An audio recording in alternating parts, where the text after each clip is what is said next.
Di episode sebelumnya, kelabang mantis yang kuat, dalam bentrokan frontal seperti ini, dirobek secara paksa oleh seseorang, membuat semua orang terkejut. Si kelabang mantis menjerit. Tubuhnya berlumuran darah, mulutnya melolong.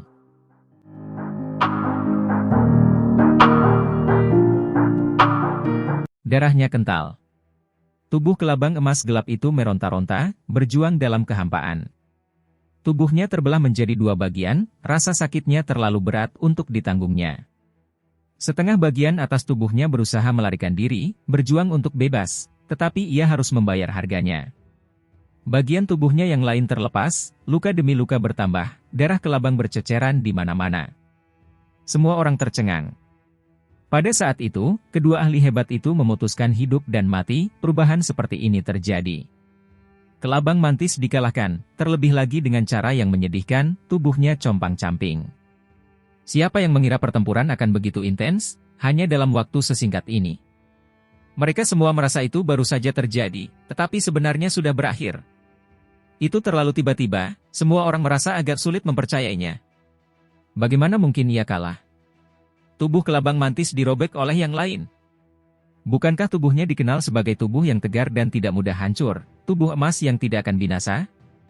Di belakang, sekelompok raja muda asing tergerak, ekspresi mereka serius untuk pertama kalinya. Lupakan yang lain, bahkan kelabang mantis pun merasa ngeri, tak percaya. Sebelumnya ia penuh percaya diri, memiliki keyakinan mutlak pada dirinya sendiri bahwa ia dapat menaklukkan para ahli 9 surga 10 bumi, namun pada akhirnya, ia jatuh ke keadaan ini, sungguh tragis. Adapun pihak 9 langit 10 bumi, mereka telah lama dilanda keributan. Mereka telah lama murung. Sekarang setelah mereka akhirnya melihat kemenangan besar, semua orang bersorak. Mereka merindukan Fajar, dan sekarang, mereka akhirnya melihatnya. Bagi pihak ini, dari awal sampai sekarang, semuanya terlalu sulit untuk ditanggung. Pertama, Xiang Feng, makhluk tertinggi sejuta tahun, terbunuh, lalu Raja Ilahi Rambut Merah jatuh. Setelah itu, Lu Hong, Raja Surgawi Matahari Ungu, dan yang lainnya, para jenius dengan benih kuno yang sempurna terbunuh. Sungguh menyedihkan, membuat orang merasa seolah-olah dunia menjadi gelap, bahkan sulit bernapas. Kau melukai tubuh Daoku, menghancurkan tubuh emasku, dendam di antara kita tidak akan berakhir sampai mati. Kata kelabang mantis dengan kemarahan yang amat sangat. Baru saja, ia hampir mati. Kalau saja ia tidak dengan tegas memotong sebagian tubuhnya sendiri untuk berjuang membebaskan diri, ia pasti sudah dibunuh oleh anak muda itu. Kelabang mantis tidak pernah menyangka akan kalah dari seseorang dari 9 langit 10 bumi. Pemuda ini terlalu menakutkan, bahkan lebih buas darinya, bagaikan binatang prasejarah yang muncul kembali di dunia ini. Kalau begitu, kau bisa mati saja. Siha menjawab, terus maju, ekspresinya acuh tak acuh dan tidak tergesa-gesa. Dia lebih seperti Raja Iblis daripada kelabang mantis, dengan niat membunuh yang meluap. Tatapan kelabang mantis itu dingin dan dalam. Ia tidak punya pilihan lain, pertempuran yang menentukan seperti ini tidak bisa dihindari. Pecahan cangkang kura-kura abadi memilih lawan, jadi berdasarkan peraturan, hanya ketika satu pihak jatuh, maka ia bisa dianggap lengkap. Aku akan membunuhmu. Kelabang mantis mengeluarkan kristal, di dalamnya tersegel setetes cairan merah terang, cemerlang dan mempesona. Itu seperti batu matahari merah, darah esensi leluhurnya. Ia mengangkat kepalanya dan meminumnya, tubuh yang hancur itu tumbuh kembali dengan cepat. Ini bukan rekonstruksi daging yang sederhana, melainkan pemulihan menyeluruh dari energi vital, yang dengan cepat memulihkannya ke puncaknya. Kelabang mantis bergerak, tubuhnya yang berwarna emas gelap memecah kekosongan, menyerang Si Hao dengan kecepatan yang sangat tinggi. Ia tidak lagi berhadapan langsung dengannya, melainkan melakukan pertarungan biasa. Ia yakin bahwa jika mereka benar-benar bertarung hebat, mengerahkan semua metode, tidak mungkin pemuda ini bisa mematahkan tubuhnya. Pertarungan antara mereka berdua akan membutuhkan setidaknya beberapa ratus gerakan, tidak bisa diringkas menjadi satu gerakan yang menentukan hidup dan mati. Belum lama ini, itu adalah bentrokan yang hebat, kurang teknis, apalagi misteri yang kurang mendalam untuk dibicarakan. Sekarang, situasinya berbeda. Ia mengandalkan keterampilan bertarungnya yang memungkinkannya berkeliaran bebas di bawah langit untuk menyerang Si Hao. Benar saja, kelabang mantis ini memiliki keterampilan luar biasa, naluri bertarung yang mencengangkan. Ia mengepung Sihau sambil menyerang, berubah menjadi bola cahaya. Di 9 langit 10 bumi, banyak hati orang yang terangkat, takut akan terjadi sesuatu yang tidak terduga. Mereka akhirnya meraih kemenangan besar, tetapi jika situasinya sekarang dibalik, itu akan membuat orang muntah darah, merasa seolah-olah seluruh dunia gelap. Aku akan membantumu ke alam baka. Sihau hanya bisa mengucapkan kata-kata ini. Dia menunjukkan metode yang mengerikan, sayap kunpeng di punggungnya, kemampuan ilahi yang luar biasa di bawah kakinya, dan mengeluarkan petir pada saat yang sama. 3 jenis metode rahasia saling mendukung, kecepatannya mencapai tingkat yang tak terbayangkan. Bagi kelabang belalang, Sihau saat ini sangat menakutkan. Dia menggunakan tinjunya yang tak terhentikan untuk menghantam tubuhnya, membombardirnya dengan serangan mematikan. Hal ini tampaknya dilakukan secara sengaja, menggunakan tinju penindas yang menggemparkan dunia untuk menyerang tubuhnya. Dapat dikatakan bahwa teknik bertarung Sihau sangat tinggi, dan pastinya berkembang selangkah demi selangkah. Ini bukanlah kebanggaan surga yang dipupuk melalui sumber daya keluarga yang tak terbatas. Akan tetapi, Sihau tidak menggunakan teknik tersebut, lebih suka menggunakan jejak tinju paling kuat untuk menghancurkan tubuhnya. Kau. Kelabang mantis sangat marah. Ini bukan seperti pertarungan, tetapi lebih seperti penghinaan, melempar dan membalikannya, hanya menggunakan tinjunya untuk menunjukkan dominasinya. Kenyataannya, alasan Sihau melakukan ini adalah karena pertama, dia ingin membunuhnya dengan kuat, dan kedua karena dia ingin mempelajari kitab suci yang tidak dapat binasa, mengoperasikannya di tinjunya, dan menemukan bahwa itu ternyata sangat mengerikan dan menakjubkan. Kelabang mantis tidak dapat bersembunyi, memasuki situasi yang putus asa. Ia terpaksa beradu pukul dengan Sihau. Ia mengacungkan lengan mantisnya, bilah-bilah seputih salju menerangi kubah langit, energi bilah menutupi dunia. Hal ini membuat ekspresi banyak orang berubah. Namun, hasilnya tragis. Suara-suara menggelegar terdengar. Sihau menghadapi lengan belalang itu secara langsung, menghancurkan tubuhnya.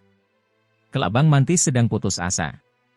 Sama seperti saat ia membunuh Raja Langit Matahari Ungu, penuh percaya diri, kekuatan yang tak tertandingi. Sekarang, pihak lain justru menghadapinya dalam kondisi seperti ini, bukan seseorang yang bisa ia hadapi dengan paksa. Tinju Sihau melesat keluar, membawa energi Dao yang besar.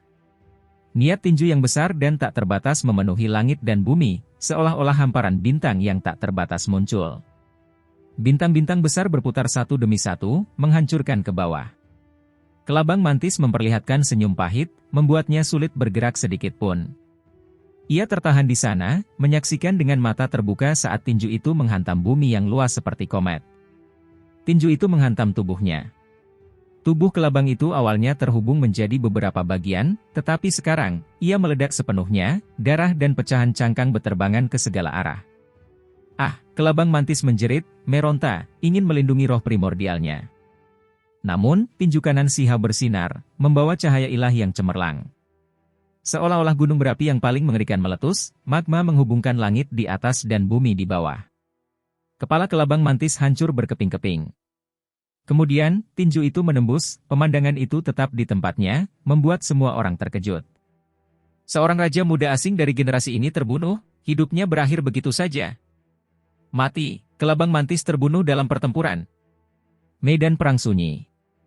Semua raja asing merasa khawatir, dan merasa sangat sulit untuk menanggungnya. Kelabang mantis yang kuat di pihak mereka benar-benar dikalahkan dan dibantai. Di pihak 9 langit 10 bumi, sorak-sorai menggetarkan langit meletus. Ketika debu mereda, merekalah yang memenangkan pertempuran ini. Terima kasih, Huang. Di kejauhan, pelayan Raja Surgawi Matahari Ungu berlutut, air mata panas mengalir, bersujud ke arah Sihau, mengungkapkan rasa terima kasihnya. Ada pula yang berteriak, tempat ini langsung menjadi sangat berisik. Berdasarkan aturan, Sihau dapat memilih untuk mengundurkan diri. Namun, saat ini, dia berdiri di medan perang seperti pohon pinus, tidak bergerak untuk waktu yang lama. Selanjutnya, akhirnya, suara dingin Sihau bergema di medan perang. Kau benar-benar tak terkendali, gerutu si ular yaksha dengan marah. Jika kau tidak mau, datanglah ke sini. Aku akan tetap menebasmu. Ucapan Sihau singkat. Ia menatap ular yaksha, burung iblis emas, dan wanita berambut perak, benar-benar ingin membunuh ketiga makhluk ini. Sebelumnya, mereka sombong, meremehkan para kultivator 9 langit 10 bumi, bahkan membunuh Lu Hong, Xuan Kun, dan yang lainnya. Hanya darah yang bisa membalas darah, menghapus penghinaan mereka. Kau pikir aku tidak berani? Tunggu saja aku membunuhmu. Ular yaksa itu sangat pemarah, seluruh tubuhnya berwarna putih keperakan. Sepasang sayapnya bergerak-gerak, angin surgawi bertiup kencang, meniup kehampaan. Ekor ular peraknya bahkan lebih menghancurkan beberapa juta jin batu besar. Kalau begitu, datanglah dan terima saja kematianmu, kata Si Hao. Namun, pecahan cangkang kura-kura abadi bersinar, dan sudah memilih lawan untuknya. Ini adalah orang aneh dengan 12 pasang lengan, serta sepasang tanduk di kepalanya. Wajahnya seperti kambing, bulunya berwarna emas. Fluktuasi yang sangat mencengangkan dilepaskan dari tubuhnya. Mati saja. Raja muda asing ini bergegas mendekat, langsung meraung, menggunakan sikap paling tegas untuk mengekspresikan keinginannya, energi pembunuh mengalir ke surga. Kedua belas lengan itu semua membentuk jejak, teknik rahasia muncul satu demi satu, tempat ini tenggelam dalam kekuatan magis. Hong! Si Hao membalas dengan cara yang mendominasi, tidak bersembunyi sama sekali. Dia menggunakan metode rahasia yang paling intens untuk menanggapi orang asing ini, melakukan serangan balik yang keras secara langsung. Semua metode rahasia dihamburkannya, pancaran tinju surga meluap. Tembok iblis abadi, hancurkan. Ekspresi makhluk itu berubah, menggunakan kemampuan ilahi bawaannya. Ia melantunkan mantra, 12 pasang lengan membentuk jejak, memanggil tembok iblis hitam. Tembok itu diwarnai dengan jejak berdarah, permukaannya yang hitam pekat membawa mutiara berdarah, semuanya hancur saat ini. Dinding iblis turun, mencoba menekan dan membunuh Si Hao. Di pihak 9 langit 10 bumi, beberapa tetua keluarga umur panjang menghirup udara dingin. Ini bukan jenis kemampuan ilahi yang normal, tetapi metode leluhur milik pihak lain. Ini adalah kemampuan ilahi yang berbeda dari masa lalu.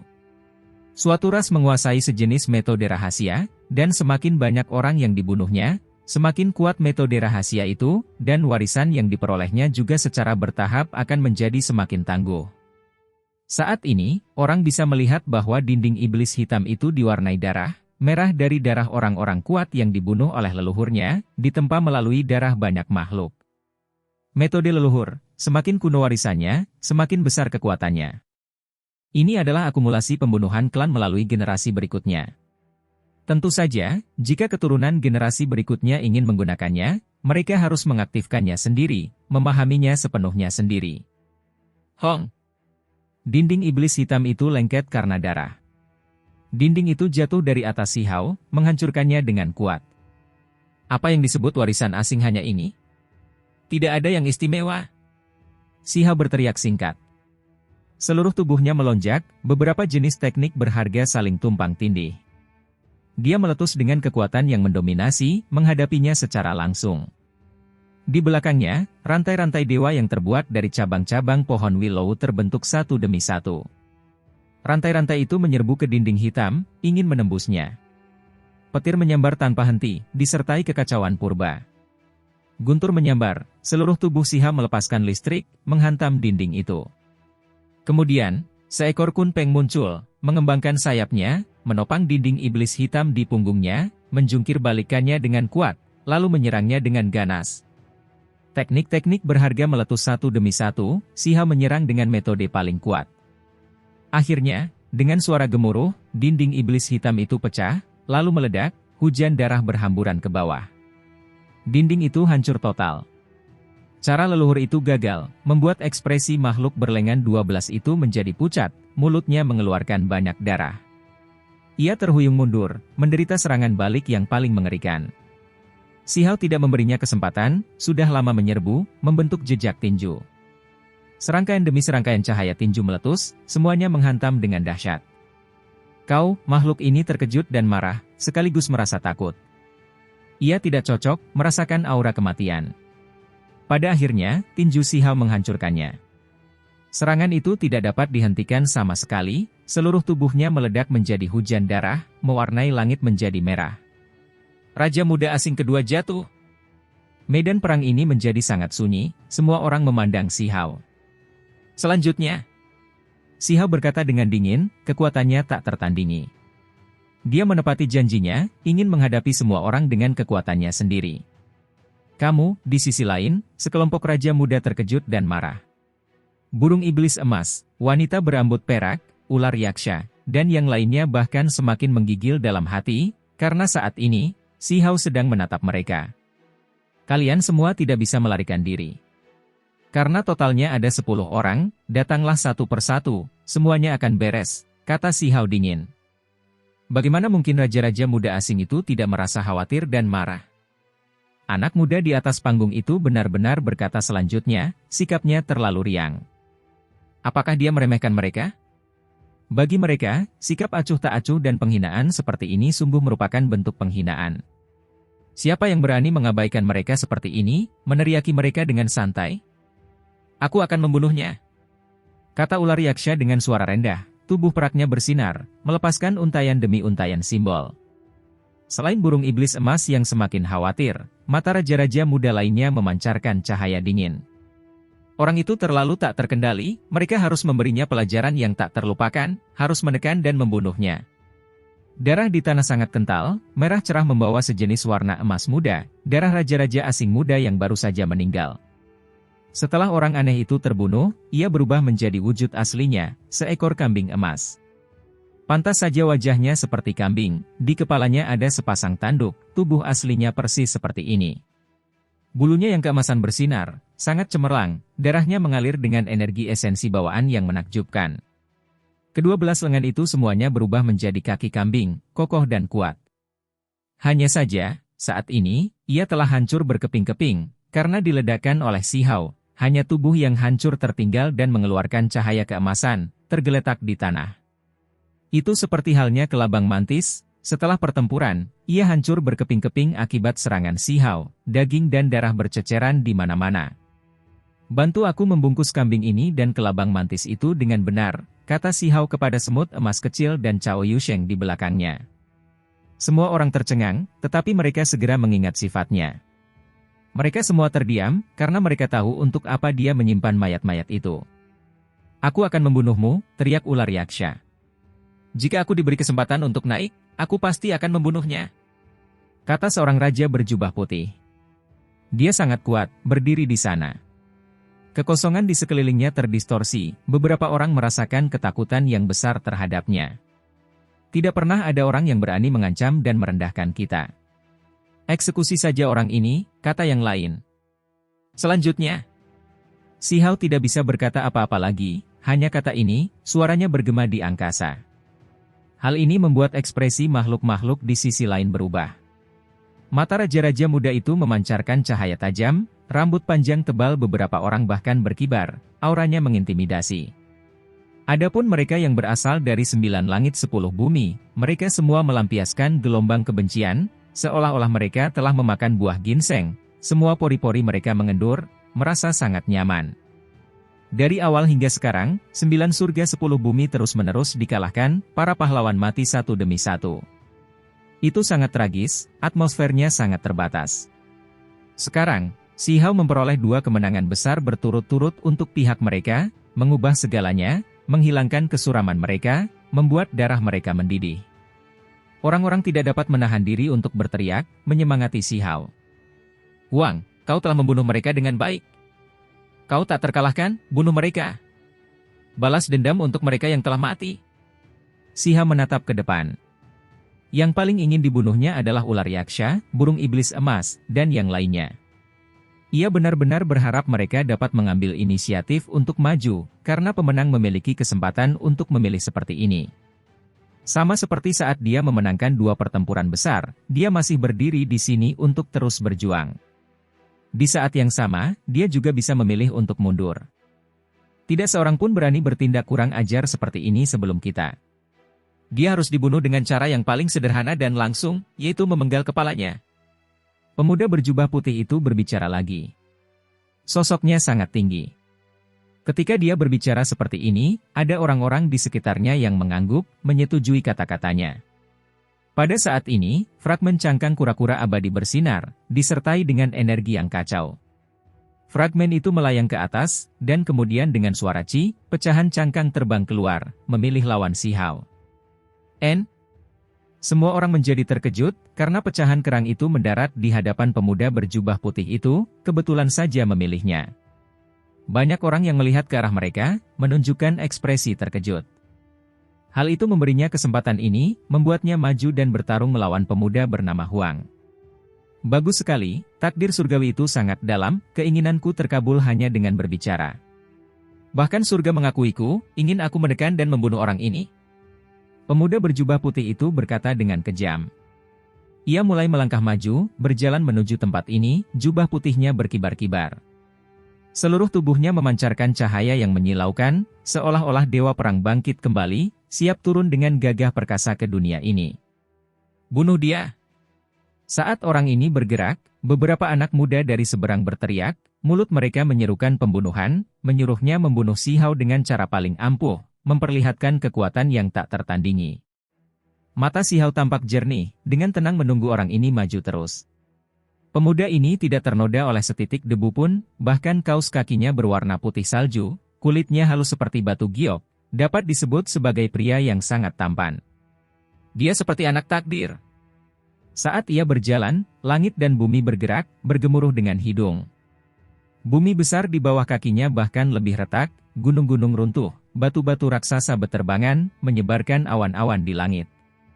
Di luar tubuhnya ada cincin ilahi, cemerlang dan menakutkan. Seolah-olah ada makhluk abadi yang mengerikan sedang berjalan di atasnya. Bertemu denganku adalah kesialanmu. Aku akan memberimu kematian. Pemuda ini menatap Si Hao, berbicara langsung seperti ini. Tiba-tiba, pecahan kerang yang berhubungan dengan pemuda ini bersinar, menghasilkan beberapa simbol. Itu sangat mengejutkan. Pada saat yang sama, potongan kerang yang berhubungan dengan Si Hao juga bergetar, menghasilkan beberapa simbol aneh. Namun, itu dengan cepat menghilang dalam sekejap. Apa maksudnya ini? Si Hao bingung. Ini adalah pertama kalinya dia menghadapi situasi seperti ini. Potongan kerang yang berhubungan dengannya baru saja menunjukkan kelainan. Karakter-karakter itu adalah nama keluarga dari suatu eksistensi yang tak tertandingi. Beberapa orang dari pantai seberang berteriak ketakutan. Mengapa seperti ini? Sekelompok anak muda gemetar dalam hati, mereka semua amat bingung. Ibu San Feng adalah keturunan dari eksistensi yang tak tertandingi itu. San Feng memiliki sebagian darah sejati klan itu di dalam tubuhnya. Tepat pada saat ini, seorang tetua dari sisi asing menjelaskan. Pemuda berjubah putih itu bernama San Feng, keluarga asal ibunya sangatlah mengerikan, bahkan tidak banyak ahli dari pihak lawan yang berani sembarangan membicarakan mereka. Semua orang gemetar. Apakah ini disebabkan oleh sebagian darah sejati dalam tubuh San Feng? Itu terstimulasi, menghasilkan nama keluarga itu. Lebih tepatnya, itu adalah keluarga nenek dari pihak ibu San Feng, itulah sebabnya dia memiliki seperempat darah asli dari nama keluarga itu. Seseorang berkata sambil mendesah pelan. Lupakan yang lain, bahkan Si Hao yang hanya berpikir untuk menebas musuh pun tercengang. Keluarga macam apa itu, sampai makhluk asing memperlakukannya dengan sangat penting? Pada saat yang sama, pikiran Si Hao juga bergetar. Nama keluarga itu muncul di pecahan kerang, meskipun menghilang lagi, itu masih menyiratkan beberapa hal. Apakah dia akan terjerat dengan nama keluarga ini di masa depan? Pasalnya, saat ia sebelumnya menggunakan pecahan cangkang kura-kura abadi, sudah ada yang berdiskusi bahwa orang yang terpilih itu bukan hanya akan bertarung di medan laga, melainkan ada karma di antara mereka juga, yakni akan menyangkut nasib klan, dan hal-hal lainnya. Asal-usulmu tampaknya tidak biasa, apakah kamu orang penting? Si Hao berkata dengan sangat lugas. Hal ini juga jarang terlihat. Niatnya adalah dia akan membantai jalan ke depan, tidak ingin membuang-buang kata dengan para pembudidaya asing. Aku memiliki seperempat darah asli klan Anlan. San Feng berkata dengan sangat dingin. Siapapun dapat melihat bahwa dia adalah orang yang sombong. Ketika dia mengucapkan nama marga Anlan, ada cahaya cemerlang yang terpancar dari matanya, pancaran ini berasal dari kesombongan. Seperempat darah asli cukup untuk membuatmu sesombong ini? Si Hao mengejek, merasa ini agak sulit dipahami. Berani sekali. Pada saat ini, bukan hanya San Feng yang berbicara, bahkan orang-orang lain di belakang juga berbicara, dengan keras memarahi Si Hao. Jelaslah bahwa nama keluarga ini memiliki kekuatan yang luar biasa, membuat banyak klan yang kuat merasa sangat dihormati. Mereka tidak akan menoleransi ketidakhormatan orang lain. Apakah klan Anlan sekuat itu, seistimewa itu? Si Hao bertanya pada dirinya sendiri. Namun, tepat pada saat ini, pikirannya terguncang. Ketika dia mengucapkan nama keluarga Anlan, gelombang energi pembunuh yang mengejutkan memenuhi langit. Hal ini membuat si Hao tercengang. Ia membelalakan matanya, merasa bahwa ini tidak masuk akal. Ia menatap ke dalam kehampaan. Seekor tombak emas yang tampaknya mampu merobek semua makhluk hidup sedang beristirahat di sana, melepaskan serpihan cahaya, memiliki jenis niat membunuh yang jahat yang meluap ke seluruh surga. Ini terlalu menakutkan. Ketika nama keluarga baru saja disebutkan, pemandangan yang tidak teratur seperti ini sudah muncul, tombak emas terlihat jelas. Si Hao punya firasat bahwa pemandangan tak biasa seperti ini akan muncul saat ada makhluk yang mengucapkan nama marga ini. Kekuatan nama sejati, keberadaan itu masih hidup, masih memandang surga. Di sisi 9 surga 10 bumi, Tetua Agung menghela napas, ekspresi di wajahnya sangat serius. Siapa dia? Tanya seseorang. Keberadaan yang tak tertandingi, mengerikan di luar imajinasi. Ketika nama keluarganya diucapkan, itu seperti memanggil nama aslinya, senjatanya dan sebagian kekuatannya akan terlihat. Tetua Agung berkata sambil mendesah ringan. Ini adalah keberadaan yang menakutkan, seseorang yang membuat semua orang merasa takut. Pada saat ini, si Hao akhirnya mengerti betapa tidak biasa nama keluarga Anlan. Itu benar-benar terlalu menakutkan. Namun, saat berbicara, dia tidak tampak begitu khawatir. Dia menatap pemuda berjubah putih itu dan berkata, hanya seperempat darah sejati, tetapi pantas merasa sombong. Banyak makhluk asing menjadi terdiam, hanya menatapnya dengan ekspresi dingin. Anlan, orang-orang dari marga ini jumlahnya sangat sedikit. Klan ini sangat menakutkan, tetapi jumlah mereka tidak banyak, itulah sebabnya pemuda berjubah putih yang memiliki seperempat garis keturunan sudah sangat mencengangkan. Itu karena tidak diketahui sudah berapa tahun sejak tanah kuno tempat tinggal orang-orang dengan nama marga Anlan itu menghasilkan seorang anak. Kau bicara seperti itu hanya karena kau bodoh, kau tidak akan pernah mengerti kekuatan nama keluarga ini. Kau akan membayar harganya untuk ini, kata Zhan Feng dingin. Anlan. Si Hao berkata lagi pada dirinya sendiri. Pemandangan yang tidak teratur muncul lagi, dia melihat tombak emas itu sekali lagi. Seolah-olah tombak itu dapat langsung merobek alam semesta yang luas. Senjata ini terlalu menakutkan, sekaligus membuat si Hao terguncang. Ia merasa senjata itu tampak familiar, seolah-olah ia pernah melihatnya sebelumnya. Tak lama kemudian, dia teringat di mana dia pernah melihatnya sebelumnya. Saat dia berada di gua bawah tanah institusi Dewa Surgawi, dia sebelumnya melihat jejak yang ditinggalkan oleh ayah semut kecil emas, pria paruh baya berambut emas yang dikenal sebagai salah satu dari 10 iblis. Si Hao telah berinteraksi dengannya, berbicara dengan pria paruh baya itu, melihat beberapa adegan sebelum kematiannya.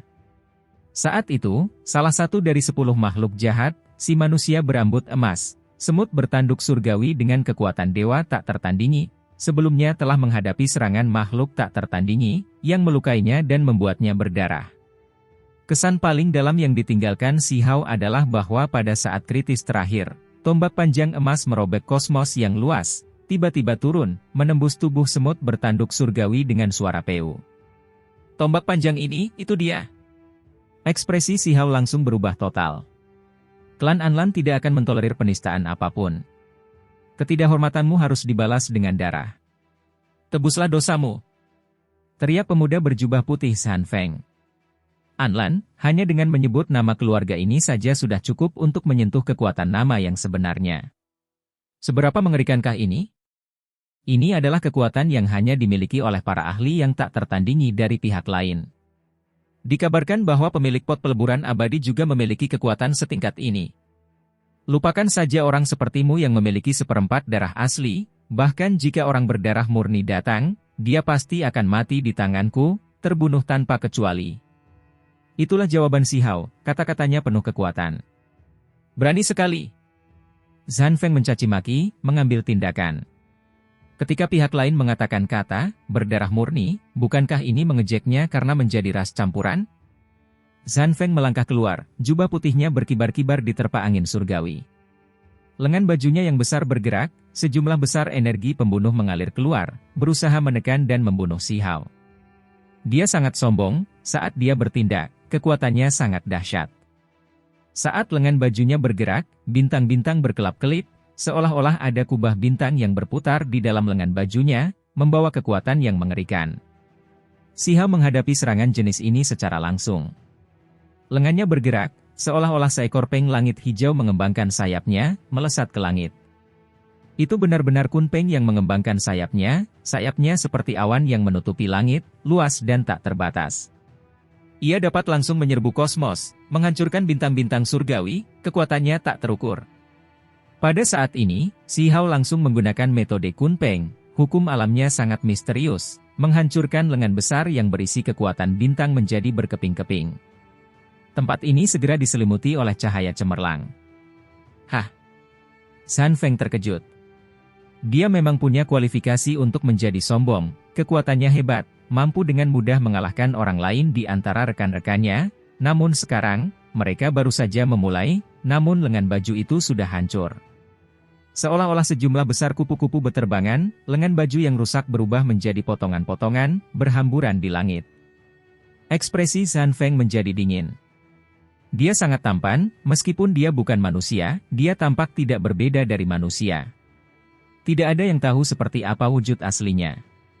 Saat ini, lengannya terlihat. Ada pola tombak emas yang terlihat. Hal ini membuat semua orang terkejut, bahkan Si Hao menggigil dalam hati, menjadi lebih waspada dan berhati-hati.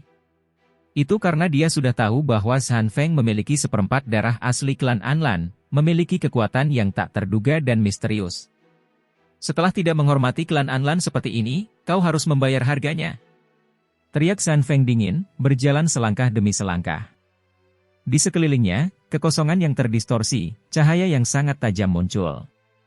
Benar saja, cahaya itu muncul sepenuhnya, membentuk senjata emas satu demi satu, memotong kekosongan. Semuanya tombak panjang, cahayanya mengintimidasi, energi pembunuh meluap. Tidak diketahui pasti berapa puluh ribu tombak emas yang ada, dimanapun ujung tombak itu lewat, pancarannya sangat mengerikan, mampu menembus semua makhluk hidup. Pada saat ini, semua tombak panjang bergetar sedikit, suara logamnya memekakkan telinga, energi pembunuh meliputi langit dan bumi. Semua tombak emas ini diarahkan ke Si Hao. Namun, Si Hao sama sekali tidak merasa takut, malah tertawa dingin dan berkata, "Kamu berbicara tentang klan Anlan begitu kamu membuka mulut, menganggap dirimu bagian darinya, tetapi kamu tidak bermarga Anlan, jadi apa yang kamu banggakan? Apa yang kamu sombongkan? Kamu pikir kamu berharga? Beraninya kau bicara seperti ini padaku? Kekuatan klan Anlan ada di mana-mana, kau pasti akan mati mengenaskan karenanya," teriak Zhan Feng, wajahnya yang tampan tampak muram. "Kau mengabdi atas nama orang lain, mengagumi kekuatan leluhur klan yang tak tertandingi. Izinkan aku bertanya padamu, apa yang kau miliki? Seorang ahli sejati dapat mendirikan klan sendiri, yang sebanding dengan Anlan, sementara kau tidak cukup." Si Hao berkata dengan dingin, mengambil inisiatif untuk menyerang. Zhan Feng sangat marah. Di sekelilingnya, puluhan ribu tombak panjang berteriak bersama, suaranya menakutkan. Mereka berubah menjadi garis demi garis cahaya ilahi berwarna keemasan, menebas ke arah Si Hao. Pemandangan seperti ini sungguh mengerikan, karena dunia seketika hancur, kehampaan pun meledak. Puluhan ribu tombak beterbangan, cahaya keemasan meletus, mustahil dihentikan. Jenis serangan ini terlalu ganas. Ini bukan jenis senjata biasa, melainkan perwujudan teknik leluhur, personifikasi dari jenis kekuatan besar. Kalau saja ada leluhur yang tak tertandingi yang menciptakan suatu metode, lalu generasi demi generasi keturunannya memamerkan metode itu, maka teknik leluhur itu akan menjadi semakin kuat. Si Hao membuka mulutnya, menyemburkan aliran cahaya bintang. Jika diperhatikan dengan saksama, mereka akan melihat bahwa ini adalah kilat yang tak berujung. Dia menyerang dengan teknik berharga Kaisar Petir. Semua tombak emas itu bergetar, banyak yang patah di tempat, hancur berkeping-keping oleh petir. Akan tetapi, masih terdapat sejumlah besar tombak panjang berwarna emas yang menusuk, cemerlang dan menyilaukan, melepaskan energi pembunuh. Satu-satunya lorong surgawi milik Si Hao muncul. Lorong itu ditusuk oleh banyak tombak emas, lalu bergetar hebat, menyusut dengan cepat, dan hendak memasuki tubuhnya. "Bagus! Bunuh dia!" raja-raja muda asing berteriak. Ketika mereka melihat pemandangan ini, banyak orang menunjukkan senyum dingin. Tiba-tiba, suara mengerikan terdengar, terlebih lagi, ledakan cahaya yang mencengangkan melonjak, meletus di sini. Banyak orang terpaksa menutup mata mereka. Lintasan surgawi tunggal Si Hao mengembun hingga ke titik ekstrim, lalu tiba-tiba meletus, seakan-akan alam semesta mengalami ledakan besar. Semua tombak emas itu hancur berkeping-keping, hancur total. Zhan Feng sangat terkejut, darah mengalir dari sudut mulutnya, dan dia segera menariknya kembali. Hal ini membuat pikirannya tenggelam. Ini hanyalah metode leluhur klan Anlan, tetapi dihentikan. Jika Anlan sejati datang dan bertarung melawanku, itu mungkin akan sedikit menarik. Kau tidak cukup. Si Hao melangkah maju. Zhan Feng jelas cukup kuat, tetapi Si Hao masih mengejeknya seperti ini, benar-benar membuat raja muda dengan darah asli Anlan ini kesal dan marah. Dia mengeluarkan raungan, lalu menggunakan kekuatan terbesarnya, mengambil tindakan lagi. Si Hao terbang dari atas, mengangkat tinjunya dan menghantam ke bawah. Dapat dikatakan bahwa ini adalah jenis pertunjukan yang kuat, terlebih lagi sama sekali tidak terkendali, bahkan ketika menghadapi garis keturunan Anlan, tidak mementingkan Zhan Feng. Dia melihat ke bawah dari atas, dengan kuat menekan pemuda asing seperti ini. Zhan Feng menciptakan jejak magis, melepaskan serangan telapak tangan demi serangan telapak tangan. Cahaya surgawi yang meluap melonjak, menyerbu Si Hao seperti gelombang yang kuat, menakutkan tak tertandingi. Namun, ini tidak dapat menghentikan Si Hao. Dia menukik ke bawah, dengan setiap kepalan tangannya, angin yang dihasilkan akan menghancurkan simbol-simbol itu, menyebarkan gelombang-gelombang itu. Zhan Feng melepaskan telapak tangan terkuatnya, menghantam bersama tinju Si Hao. Benturan hebat yang sesungguhnya terjadi di antara keduanya. Puff!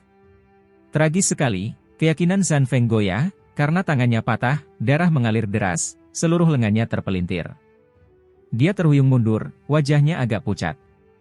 Dia bisa saja menghindari pertukaran ini, tetapi dia tidak ingin melakukannya, karena dia ingin membunuh lawannya dengan kuat.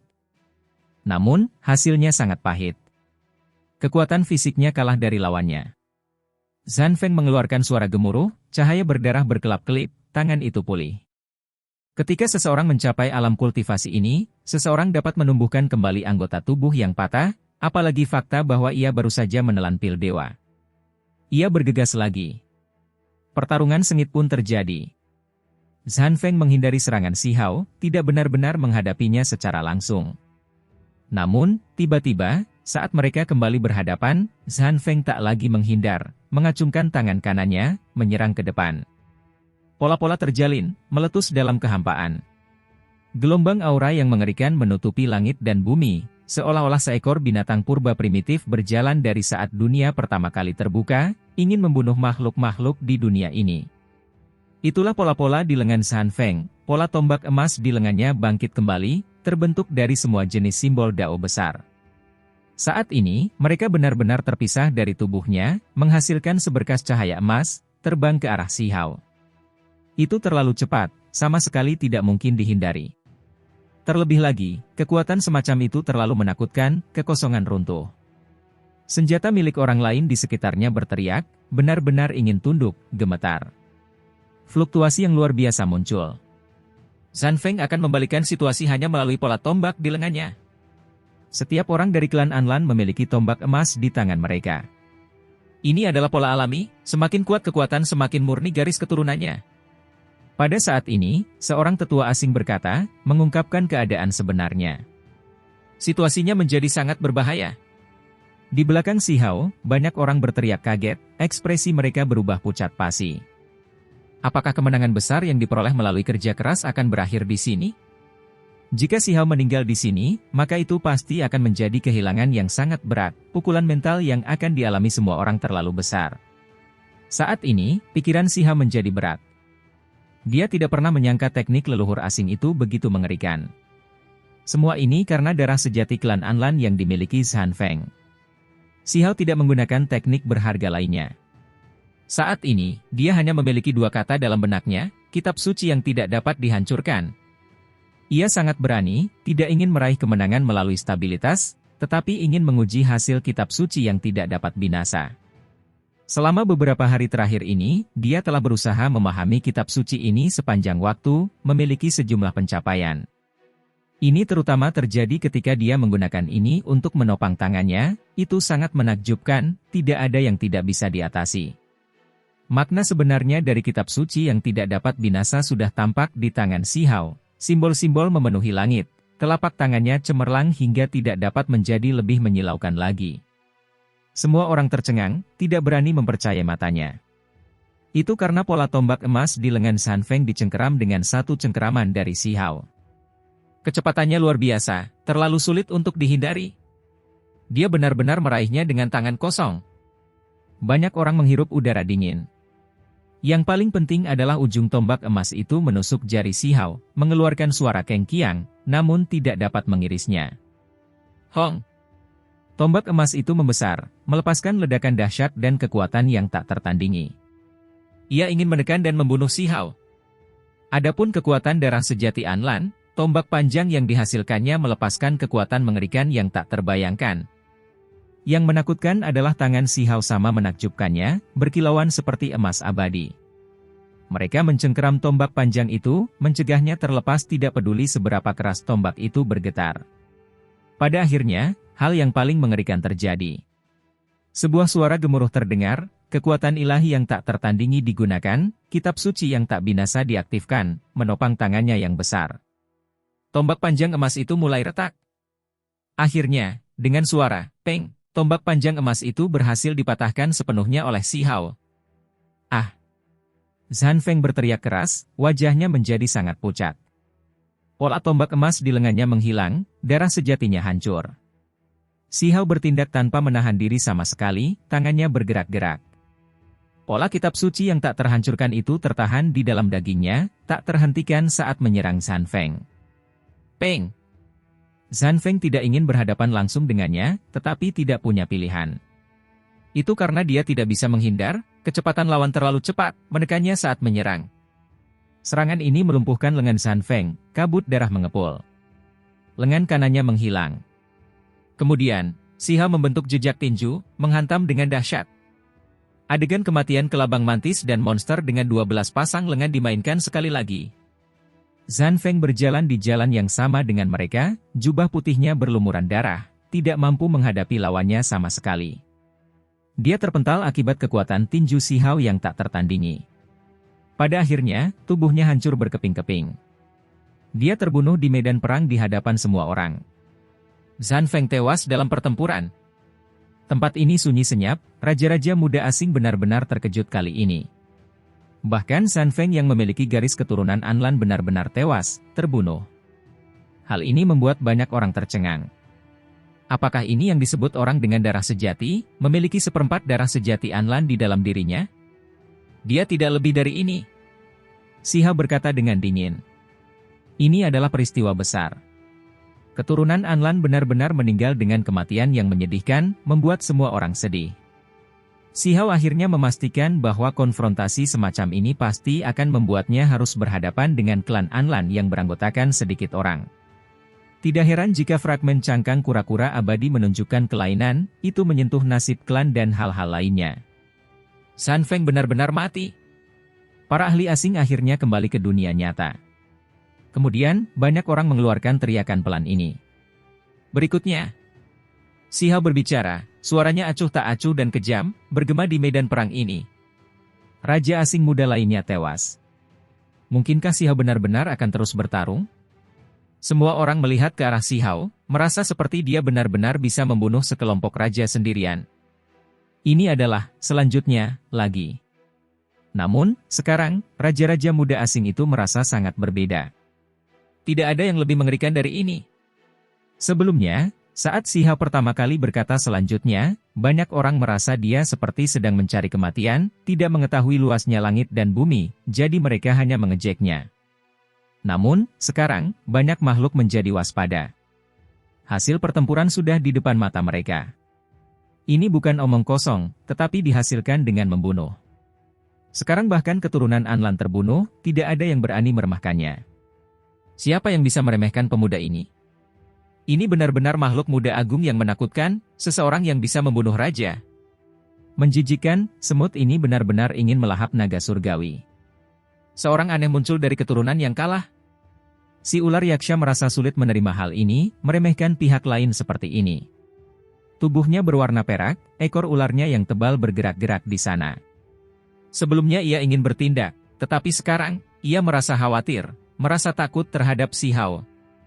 Zhan Feng memiliki seperempat darah asli klan Anlan di dalam dirinya, seberapa kuatkah itu? Namun, dia tetap kalah. Tombak emas yang terkondensasi dari seutas darah asli bahkan hancur, benar-benar mengejutkan banyak makhluk asing. Membunuhnya dengan baik. Darah sejati Anlan yang mana, kekuatan nama sejati apa, keluarga yang tak tertandingi apa? Yang disebut jenius itu tidak lebih dari ini. Bukankah dia masih dibunuh oleh Huang? Dari pihak 9 langit 10 bumi, orang-orang tentu saja gembira dan bersorak di sana.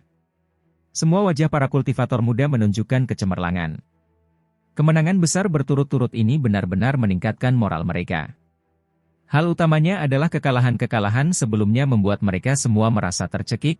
Para pahlawan mati mengenaskan satu demi satu, gugur di medan pertempuran kuno ini, benar-benar memberikan pukulan mental yang sangat berat bagi semua orang di sini. Sekarang, Si Hao berdiri di sana sendirian, terus-menerus mengalahkan 3 pahlawan asing, membangun kekuatan ilahi yang tak terkalahkan, memicu gelombang besar, dan menjadi titik fokus perhatian semua orang. Selanjutnya, sudah bertahun-tahun sejak seseorang memandang rendah para kultivator di duniaku seperti ini. Hari ini, kalian semua benar-benar dibantai oleh satu orang sampai kalian bahkan tidak bisa mengangkat kepala. Apakah kalian semua takut padanya? Di belakangnya, sosok yang samar-samar berdiri dekat jurang hitam, seolah-olah itu adalah fosil hidup yang telah ada sepanjang zaman, tidak bergerak sama sekali. Namun, kata-katanya bergema, mengguncang semua orang. Dia tidak marah besar, tapi kata-kata dingin seperti ini membuat orang makin terguncang, makin takut. Semua raja generasi muda menunjukkan ekspresi malu. Saat berhadapan dengan kultivator manusia itu, mereka bahkan lupa untuk membalas tadi, tidak langsung membalas. Ini benar-benar membuat mereka tampak kurang berani. Apa yang perlu ditakutkan? Dari dulu sampai sekarang, siapa yang tahu berapa banyak talenta surgawi yang hebat yang telah dihasilkan duniaku, orang-orang ini mengejutkan masa lalu dan masa kini. Metodenya, jika dibandingkan dengan makhluk-makhluk itu, apa yang bisa mereka hitung? Ada raja-raja muda asing yang mengatakan ini dengan keras. Bunuh dia! Dia tidak lebih dari sekadar keturunan dari orang-orang kuno abadi yang kalah. Bahkan para abadi mereka semuanya telah terbunuh, leluhur mereka terbunuh hingga mereka merangkak di bawah kaki kita. Sebagai keturunan, dia bukan apa-apa. Sama seperti bagaimana kita memperlakukan leluhurnya, bunuh saja dia dan selesai. Gelombang demi gelombang energi pertempuran melonjak ke langit. Semua raja muda asing itu membawa semacam keunggulan bawaan, sangat arogan. Mereka langsung tersulut, ingin membunuh Si Hao. Terlebih lagi, ada 2 raja muda yang sosoknya sangat mencolok, keduanya melepaskan energi kacau, menonjol dari kerumunan. Keduanya tidak mengatakan apapun selama ini, baru sekarang mereka melepaskan cahaya dari mata mereka. Di dalam pupil mereka, alam semesta menjadi kecewa, pemandangan dunia runtuh muncul dari waktu ke waktu. Mereka adalah para ahli yang menakutkan. Si Hao melirik, tetapi dia tidak merasa takut. Namun, dia tahu bahwa mungkin ada bahaya, bahwa mereka mungkin musuh muda yang tak terbayangkan, tetapi dia tetap tidak panik. Pecahan cangkang kura-kura abadi tidak langsung bersinar, tidak secara langsung memilih lawan Si Hao berikutnya. Karena setelah ia menang terus-menerus selama 3 ronde, kekuatannya mengalahkan lawan-lawannya, ini bisa dianggap sebagai kemenangan besar. Ia bisa mundur, terlebih lagi bisa beristirahat dan mengambil waktu untuk memulihkan diri. Ini adalah aturan, standar yang ditetapkan selama pertempuran kuno abadi di masa lalu. Dapat dikatakan bahwa ini sepenuhnya meniru pertempuran hebat di puncak fase terakhir Immortal Ancient. Itu adalah pertempuran yang sangat sengit, hantu-hantu menangis dan para dewa melolong, matahari dan bulan kehilangan cahayanya, bintang-bintang besar terus berjatuhan. Raja-raja abadi bertarung dengan mempertaruhkan nyawa mereka, tetapi hasilnya tragis, pihak 9 langit dan 10 bumi tetap kalah. Panji perang masa lalu digunakan untuk membungkus mayat raja-raja abadi, darah mewarnai langit dan bumi, terlebih lagi menghancurkan tekad dan keyakinan rakyat. Pertempuran saat ini tentu saja tidak dapat dibandingkan dengan konfrontasi besar yang mengguncang dunia pada hari-hari terakhir, tetapi tetap saja memiliki dampak yang bertahan lama. Kemenangan atau kekalahan kemungkinan besar berkaitan dengan nasib klan dan hal-hal lainnya. Pihak asing berteriak perang, menegur dengan marah, sementara pihak 9 langit 10 bumi bersorak, membentuk dua ekstrim. Si Hao berdiri di medan perang, tentu saja menjadi titik fokus perhatian semua orang. Apa yang kau lakukan dengan sikap sombong seperti itu? Apakah dia benar-benar berpikir dia bisa menghadapi raja-raja muda di pihak kita sendirian? Dia pasti akan mati dengan menyedihkan, membayar harga atas kesombongannya, kata seorang pakar asing muda. Si Hao awalnya bisa berhenti, tetapi dia malah berdiri di sana seperti lembing, tidak bergerak sama sekali, menunggu lawan baru muncul. Dulu ada sekelompok orang yang dikenal bersinar bersama matahari dan bulan, setua dunia, makhluk abadi. Tetapi ketika mereka menghadapi dunia kita, matahari dan bulan terguncang, langit dan bumi runtuh, orang-orang ini tentu saja juga semuanya kalah. Ada beberapa yang cukup beruntung untuk mati, tetapi mereka tetap menjadi tawanan, yang lain bahkan keinginannya dihapuskan, menjadi budak yang paling patuh. Seseorang dengan sengaja mengangkat hal ini, mengejek Si Hao sebagai keturunan orang-orang yang kalah. Hasil akhir dari orang-orang kuno benar-benar menyedihkan. Pada saat ini, para pengikut dari pihak 9 surga 10 bumi berhenti, mata semua orang menjadi sedingin es, menatap orang-orang itu dengan marah. Ini sudah keterlaluan, mempermalukan orang-orang kuno berulang kali. Mereka hanyalah nenek moyang mereka, sekarang mereka dipermalukan seperti ini, sungguh sulit bagi mereka untuk menanggungnya. Mereka benar-benar ingin mendapatkan keadilan bagi nenek moyang mereka. Benarkah? Beberapa dari tokoh-tokoh penting itu menjadi pelayan? Beberapa orang asing berpura-pura bingung, baru setelah berkonsultasi dengan orang lain mereka berkata, aku ingat, leluhur kuno keluargaku memiliki budak yang seperti mayat hidup. Ternyata dia adalah leluhur orang-orang di sini. Ketika orang-orang dari 9 langit 10 bumi mendengar ini, mata mereka semua menjadi merah. Cukup. Si Hao memaki. Bahkan dia tidak sanggup lagi. Dulu, leluhurmu pernah memenangkan beberapa pertempuran, tapi itu bukan dirimu. Penghinaan masa lalu duniaku, cepat atau lambat akan tiba saatnya semuanya akan berakhir, kata Si Hao dengan suara dingin. Haha, di sisi lain, sekelompok raja muda tertawa terbahak-bahak, melakukan hal ini dengan sengaja untuk menetralkan kesedihan dan kebencian yang dihasilkan oleh 3 kekalahan berturut-turut. Si Hao tidak mengatakan apapun. Dia duduk, mengeluarkan kuali besar. Dia menambahkan air dari mata air suci ke dalamnya, lalu menyalakan api suci. Apa yang akan dia lakukan? Beberapa orang terkejut. Bawa semua rampasan perangku. Si Hao berteriak ke arah Cao Yusheng. Cao Yusheng dan yang lainnya segera tahu apa yang akan dilakukannya. Mereka dengan cepat bergerak melewati tubuh kelabang mantis, serta tubuh rusak seperti kambing emas itu. Selain itu, Si Hao secara pribadi bergerak, menyeret tubuh hancur dari keturunan klan Anlan, Zhan Feng. Tubuh asli Zhan Feng seperti singa putih, seluruhnya seputih salju seperti batu giok. Hanya saja, sekarang, tubuhnya sudah hancur, seperti halnya kelabang mantis dan kambing emas, hanya tersisa sebagian tubuhnya, karena mereka dipukuli hingga meledak. Si Hao duduk di sana sendirian, mengerjakan segala sesuatunya sendiri. Dia menguliti dan mencucinya, membersihkan daging ketiga ahli itu, tindakannya halus dan terampil, sangat berpengalaman. Apa yang kau lakukan? Apakah kau mempermalukan raja-raja muda di duniaku? Di sisi lain, ejekan, tawa, dan kata-kata dingin makhluk asing itu akhirnya berhenti. Ada beberapa yang tidak bisa menahan diri untuk tidak berteriak, tidak dapat melanjutkan menonton ini. Ini adalah rampasan perangku, mengapa kalian semua peduli dengan apa yang akan kulakukan dengan mereka? Jika kalian menginginkannya kembali, maka serahkan benih energi ungu kabut besar dan benih kehidupan. Jika tidak, pergilah. Si Hao menjawab dengan dingin. Pada saat ini, semua orang tahu apa yang akan dia lakukan. Itu terlalu jelas.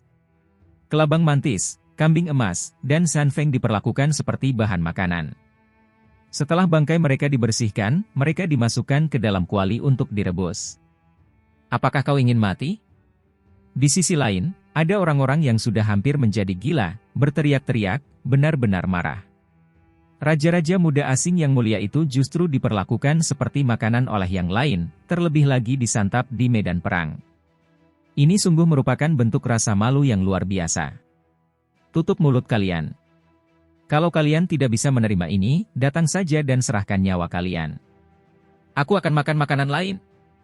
Si Hao langsung berteriak, tidak menunjukkan tanda-tanda akan berhenti, menyiapkan makanannya di sini. Di dalam kuali, daging ketiga makhluk besar itu mengeluarkan cahaya cemerlang. Di luar kuali, Si Hao menyiapkan api dao lainnya, langsung menggunakannya untuk memanggang. Terlepas dari apakah itu kaki domba emas atau dua jenis daging makhluk lainnya, semuanya dipanggang sampai minyak menetes ke bawah, kualitas dagingnya bagus, mengeluarkan aroma yang memikat. Hanya Si Hao yang akan melakukan sesuatu seperti ini, orang biasa pasti tidak akan memasak daging raja muda dengan api dao, karena kekuatan suci yang dikandungnya terlalu kuat. Kau benar-benar berani melakukan ini. Di sisi asing, para raja muda itu tidak bisa duduk diam. Pembalasan Si Hao terlalu tiba-tiba, tidak dapat diproses dengan penalaran normal. Mereka mempermalukan orang-orang kuno di 9 langit 10 bumi, menceritakan bagaimana mereka menjadi tawanan, bagaimana keinginan mereka dihapus, diubah menjadi budak boneka, jadi Si Hao sekarang menunjukkan tangan ini. Ini hanya makananku, ini jelas makna yang ingin diungkapkan pemuda ini. Semua raja muda asing tahu bahwa inilah yang ada dalam pikirannya. Sementara itu, pihak lain tidak mengatakan apa-apa, tetapi malah menggunakan tindakan langsung untuk menampar wajah mereka. Itu terlalu jelas, terlalu menyakitkan, membuat beberapa makhluk meledak dengan amarah, mata mereka menjadi merah padam. Bagus. Di pihak 9 surga 10 bumi, banyak orang tidak dapat menahan diri untuk tidak berteriak. Semua orang merasakan seolah-olah ada gelombang panas yang mengalir dalam diri mereka, membuat darah mereka mendidih. Tindakan Si Hao membuat mereka merasa senang, banyak orang tidak dapat menahan diri untuk tidak mengeluarkan raungan panjang. Saat ini, Si Hao tidak bertarung, tetapi tindakannya membuat banyak orang dari pihak 9 langit 10 bumi merasa bahwa ini bahkan lebih baik daripada pertempuran besar. Tindakan dan perbuatanmu telah melewati batas yang dapat kami toleransi. Kami pasti akan mencabik-cabikmu. Banyak orang berteriak dari antara raja-raja muda asing. Aku menunggu. Siapapun yang datang, siapapun yang akan kubunuh. Si Hao menjawab seperti ini.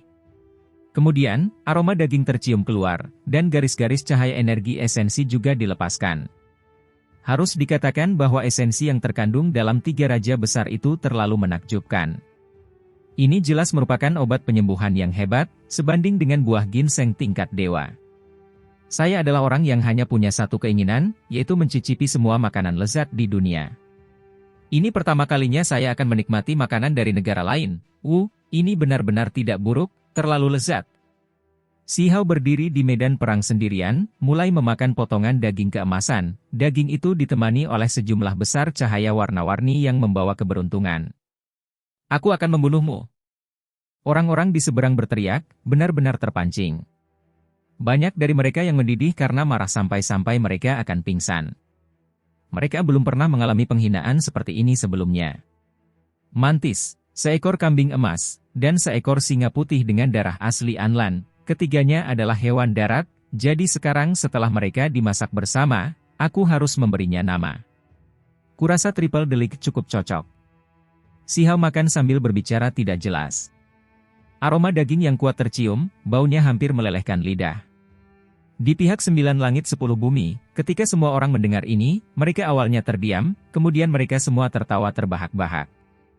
Kalian pasti akan mati mengenaskan hari ini, tebuslah kejahatan kalian dengan darah, hapuslah semua penghinaan ini, teriak raja-raja asing itu. Bawakan anggur. Si Hao memanggil dengan semangat kepahlawanan yang meluap, meminta orang-orang di belakangnya untuk membawakan anggur berkualitas. Sepoci anggur suci terbang mendekat, dibawa secara pribadi oleh seorang tetua dari keluarga yang berumur panjang. Si Hao berdiri, membuka segel, lalu mengangkatnya, dan meneguknya dalam-dalam. Triple Delict hanyalah makanan pembuka, ayo, aku akan membunuh siapapun yang datang. Aku ingin mengumpulkan 10 bahan penambal yang hebat. Kata-kata kurang ajar ini terdengar, diteriakkan, mengguncang batas-batas langit merah besar. Dia akan menghadapi seluruh raja generasi muda dari pihak asing sendirian. Pantas dibunuh, Sungguh menjijikkan, beberapa raja muda asing tidak dapat menahan diri untuk tidak meraung, marah dengan kata-kata Si Hao hingga mereka meledak dalam amarah, bahkan rambut mereka mulai berdiri karena marah. Kapan mereka pernah dipermalukan seperti ini? Sisi dunia mereka berada di atas semua kehidupan, mengabaikan para kultivator 9 langit 10 bumi. Sejak zaman kuno, setiap kali mereka bertarung, mereka selalu meraih kemenangan besar. Namun sekarang, seorang pemuda benar-benar mempermalukan mereka seperti ini. Raja-raja muda ini biasanya ditempatkan di tempat yang tinggi di surga, namun hari ini, mereka diperlakukan seperti makanan oleh orang ini, yang dimasak di hadapan semua orang. Hal yang paling tidak dapat dimaafkan adalah bahwa ia benar-benar memberi nama pada hidangan itu, menyebutnya Triple Delik. Kekuatan penghancur dari kedua kata itu terlalu besar, membuat wajah para raja itu semua tertunduk. Paru-paru mereka terasa seperti akan meledak. Mereka tidak pernah merasa begitu dipermalukan sebelumnya.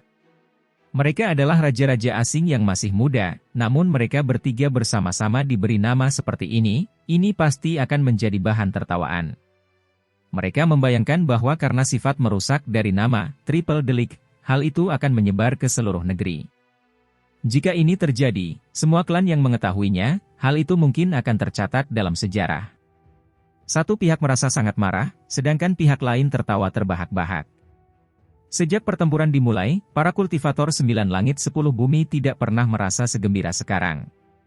Ketika mereka melihat Si Hao memakan hidangan Triple Delik ini, ekspresi banyak orang menjadi sangat cemerlang. Kau tidak akan bisa terus hidup. Bersikaplah puas diri selagi bisa, kau akan segera mati. Di sisi asing, ular yaksha dan yang lainnya berbicara dengan dingin, mengutuknya. Medan perang itu sangat luas. Si Hao berdiri di sana, satu tangan memegang kendi anggur, tangan lainnya memegang sepotong daging emas yang lembut, minum banyak-banyak dan makan banyak-banyak.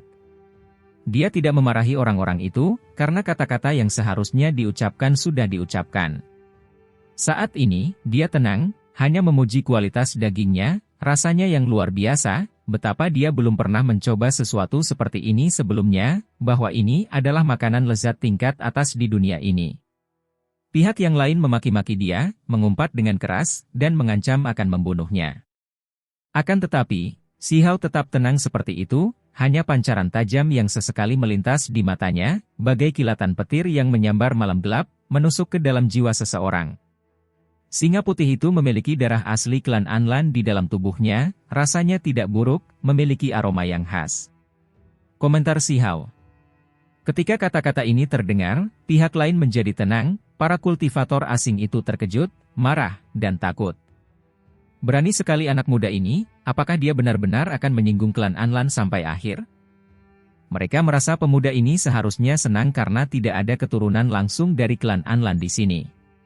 Kalau tidak, hal yang paling mengerikan pasti akan terjadi. Setelah keterkejutan awal, banyak raja muda menjadi semakin marah. Klan Anlan adalah keluarga yang mereka hormati, di atas sana, layak untuk dikagumi semua orang, yang dulunya adalah pelindung kuno mereka yang tak terkalahkan.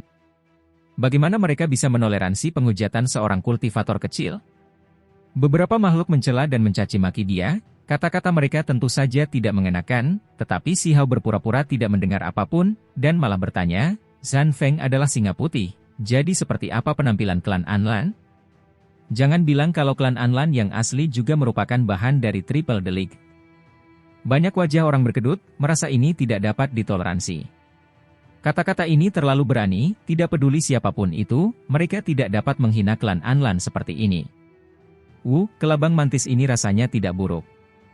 Setelah cangkangnya dibuang, daging di dalamnya berwarna putih dan empuk, rasanya sangat lezat. Daging kelabang jenis ini lebih baik daripada udang dewa yang diproduksi oleh Istana Naga. Si Hao berkomentar lagi. Seseorang dari klan kelabang mantis langsung berteriak. Mereka bukan kelabang, melainkan sejenis ras raja super, yang berada jauh di atas sana, mengawasi 10.000 klan. Si Hao meneguk ludahnya banyak-banyak, menikmati makanan lezat itu, sambil berkata dalam hati, ini pertama kalinya aku makan makanan asing, benar-benar kenangan yang tak terlupakan. Aku benar-benar merasa luar biasa. Tepat pada saat ini, pecahan cangkang kura-kura abadi akhirnya bergerak, melepaskan cahaya yang menyilaukan. Sebuah pecahan cangkang mendarat di tangan seorang raja muda. Sudah saatnya, pecahan peluru itu memilih lawan Si Hao berikutnya. Makhluk ini sangat cemerlang, cahaya merah menyala melesat ke langit. Ia berjalan selangkah demi selangkah, tanah di bawah kakinya meleleh menjadi magma. Warnanya merah menyala dan berkobar seperti sepotong baja yang menyala-nyala. Raja Magma. Seseorang berkata pelan. Ini adalah raja muda yang sangat kuat, seseorang yang berbeda dari makhluk lain. Itu karena dia seolah-olah terbuat dari lava, tanpa daging dan darah. Rumor yang berkembang adalah bahwa spesies jenisnya dihasilkan dari gunung berapi di bawah laut, yang secara bawaan mampu mengendalikan api, menyerap saripati yang agung, dan memadatkan kekuatan garis keturunan api. Si Hao menatapnya, lalu sambil mendesah pelan, berkata, apakah di pihakmu sudah tidak ada orang lagi, yang mengirim orang aneh seperti ini? Di depan jurang hitam, semua makhluk asing menatapnya dengan marah. Dia benar-benar menjadi semakin sombong, sudah meremehkan lawannya bahkan sebelum mereka bertukar jurus. Para kultivator dari 9 langit 10 bumi akhirnya merasakan seolah-olah ada napas kebencian yang dilepaskan. Sebelumnya, terlepas dari apakah itu ular yaksha, burung iblis emas, atau yang lainnya, mereka semua memandang rendah lawan mereka, menunjukkan penghinaan kepada orang-orang di dunia mereka. Sekarang, mereka akhirnya bereaksi. Huang memenangkan 3 pertempuran besar, mulai menunjukkan penghinaan kepada pihak lain, memandang rendah raja-raja lainnya. Semuanya menjadi terbalik. Lagi pula, sulit bagi pihak lain untuk membalasnya. Kau bertindak terlalu jauh.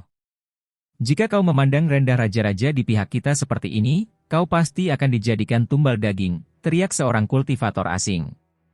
Si Hao menjelaskan, katanya, kalian semua salah paham. Bukannya aku meremehkan kekuatannya, tetapi konstitusi klan magma itu terlalu buruk, semuanya terbuat dari lava, tidak ada daging, jadi apa yang harus kumakan? Aku ingin mengumpulkan bahan keempat untuk membuat 4 jenis hidangan. Suaranya tidak terlalu cepat atau terlalu lambat. Nada bicara seperti ini langsung membuat raja-raja asing itu geram sampai-sampai hidung mereka bengkok, benar-benar ingin menghancurkannya sampai mati dengan sekali cengkeraman. Penjelasan jenis itu jelas-jelas meremehkan semua raja, memperlakukan mereka seperti sepiring makanan. Raja Magma meraung, menjatuhkan dirinya. Bentuknya tidak pasti, berubah dari tubuh manusia langsung menjadi harimau merah, menjatuhkan dirinya, ingin mencabik-cabik Si Hao. Hong! Bumi yang besar terbelah, magma mengalir deras, dan akhirnya melesat tinggi ke angkasa. Dari kejauhan, warna merah tua itu benar-benar mengerikan. Bahkan kekosongan itu pun terbakar hingga ambruk dan hancur. Cairan merah terang mengalir dan menghancurkan segalanya. Si Hao terkejut, monster ini benar-benar punya cara tersendiri, menyerang seperti ini, mengendalikan kekuatan dao api, suhunya sangat tinggi dan mengerikan. Namun, dia tidak takut. Dia mendukung satu-satunya jalan surgawi, berdiri di sana, dan segera menjadi kebal terhadap semua metode. Cahaya ilahi melonjak, membentuk cincin ilahi asal. Si Hao menambah kecepatan, menyerbu ke arah Raja Magma itu. Telapak tangannya menebas ke bawah, menghantam harimau merah itu, membuatnya mengeluarkan suara gemuruh yang menggetarkan langit. Harimau buas itu tiba-tiba menghilang, berubah menjadi magma merah, menyatu dengan cairan merah tua yang memenuhi langit dan bumi, entah di mana ia berada. Hancurkan! Si Hao berteriak singkat. Tangannya bergerak, kekuatan ilahi mengguncang dunia, menggunakan kekuatan magisnya untuk menekan lahar merah. Namun, bumi yang besar itu telah lama mencair, membentuk lautan magma, membakar langit dan bumi. Itu berubah menjadi gelombang merah tua yang menjulang ke langit, pemandangannya sangat mengerikan. Bagaikan lautan merah yang luas, panasnya membara membumbung tinggi ke langit dan menyelimuti tempat itu. Ekspresi semua orang berubah, bahkan Si Hao pun terkejut. Dia meremehkan makhluk ini, metodenya benar-benar luar biasa. Peng! Kekuatan tinju Si Hao tak tertandingi, menghantam lautan lahar ini dengan kekuatan penuh, menimbulkan gelombang yang meluap seperti surga. Erangan teredam terdengar. Masih belum keluar, teriak Si Hao. Ke-10 jarinya bergerak, kilat menyambar, menebas dengan ganas, menghantam lautan lahar hingga meluap, sampai hampir mengering. Tiba-tiba, matahari di langit memancarkan seberkas cahaya yang menakjubkan, esensi yang agung. Cahaya itu menuntun turun, melelehkan semua benda. Raja Magma menyelaraskan diri dengan langit dan bumi, memanggil kekuatan saripati yang agung. Hong! Sayangnya, ia menabrak Si Hao, seseorang yang tidak dapat dievaluasi dengan penalaran normal. Si Hao menggunakan teknik berharga Kunpeng, melesat maju, sayapnya seperti awan yang memenuhi langit, memisahkan esensi yang agung, menyebarkannya. Pertarungan ini tidak berlangsung lama, tetapi cukup membuat Si Hao sangat terguncang. Raja Magma yang tampaknya biasa-biasa saja sebenarnya sekuat ini. Namun, Magma King masih belum sebanding, dia diseret paksa keluar dari lautan magma oleh Si Hao, lalu dibunuh di tempat, tubuhnya meledak. Selain lava dalam jumlah besar, ada juga cahaya yang berkilauan. Makhluk ini tidak hanya terbuat dari magma, ada batu dewa dan potongan daging. Sepertinya kualitas keempat jenis bakso itu akan sedikit menurun, kata Si Hao.